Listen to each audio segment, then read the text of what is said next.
What's up guys, Sean here, and today we're going to talk about the budget deal.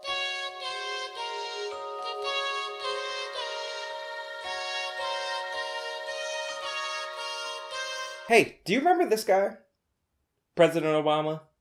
Remember he kind of spent a lot of money and the Republicans went really insane about it? Remember there was this big movement called the Tea Party that actually primaried Republican candidates who had proven to be failures when it came to the issue of government spending? Remember how they didn't only win primary elections, they actually went on to win general elections. And they formed the Liberty Caucus and the Tea Party Congress in both the House and the Senate. Remember how they promised us that the overspending during the Bush administration was really an aberration?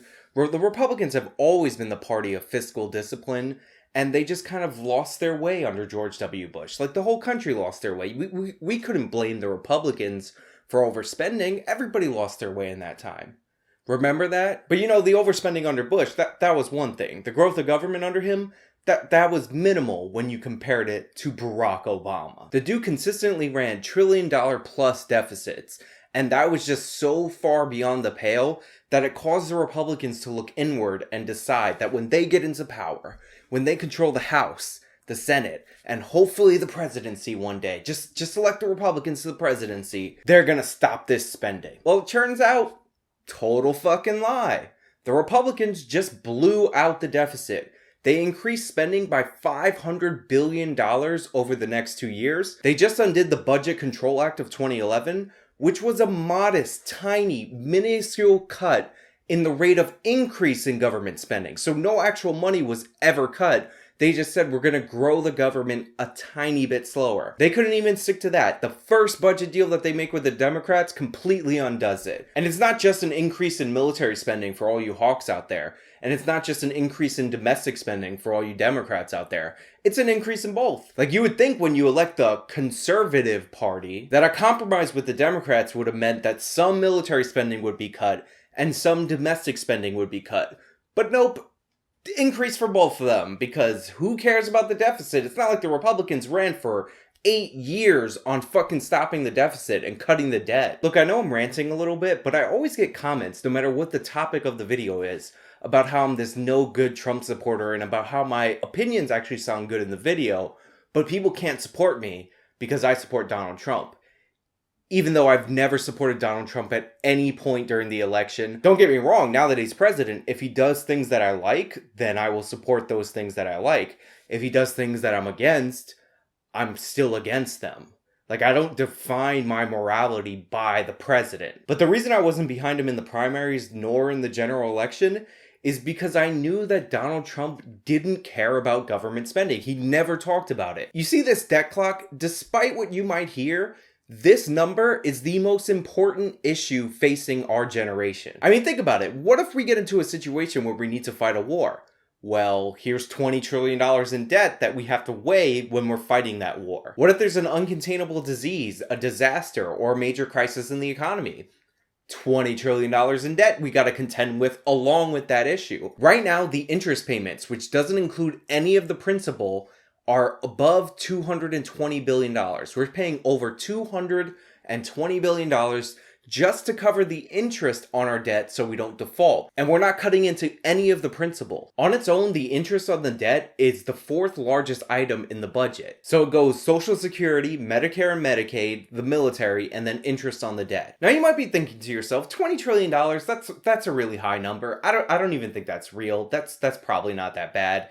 $220 billion for interest? It's not like interest rates on public debt are at all-time lows, and any normalization of the public debt interest rate would cause that number to explode. I wonder if we have a chart on that. Oh, turns out the public debt interest rate is at an all-time low, and even a slight increase on this chart, which would be perfectly normal and not out of the realm of possibility. In fact, interest rates are more commonly around here, could easily bring interest rates without touching the principal on the debt to around $1 trillion a year. So yeah, the Republicans are complete failures, and if you think that they got a strategic win, even though this is a devastating loss for the country, you're wrong in that regard too. Now that there is a budget, The Republicans have lost the ability to use reconciliation. For those of you who don't know, reconciliation is like a budgetary maneuver, and it's how the Republicans got the tax cuts past the Democrats because they were going to filibuster, and that requires a 60-vote majority to break. But now that there's a set budget in place, essentially anything the Republicans want to pass through the Senate is going to require 60 votes.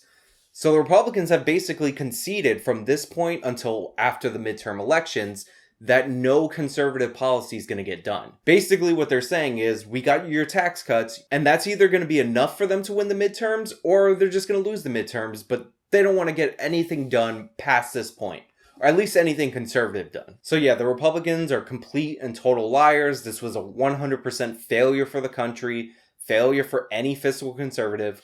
Only 16 Republicans in the Senate voted against this. 16. Now I'm going to play a little bit of Rand Paul's speech on the Senate floor because he was one of those Republicans that was voted in on the Tea Party wave, and he actually stuck to his principles. And I want you guys to hear what somebody who's not a complete fucking liar sounds like. Today the Senate will vote on a bill that will add $1.5 trillion to the debt over the next 10 years.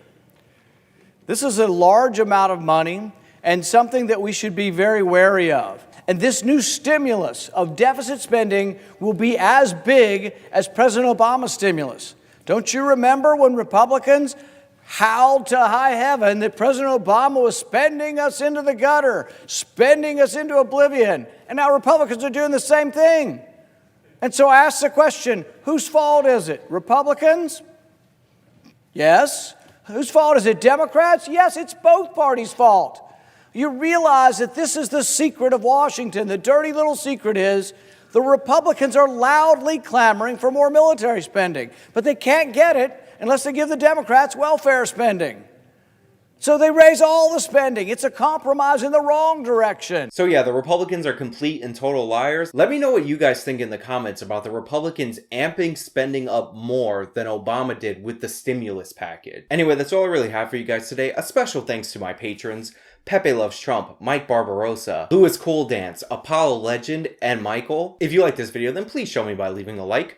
You can also share this video, let other people see it, leave a comment below. This has been me talking about the budget disaster. Till next time.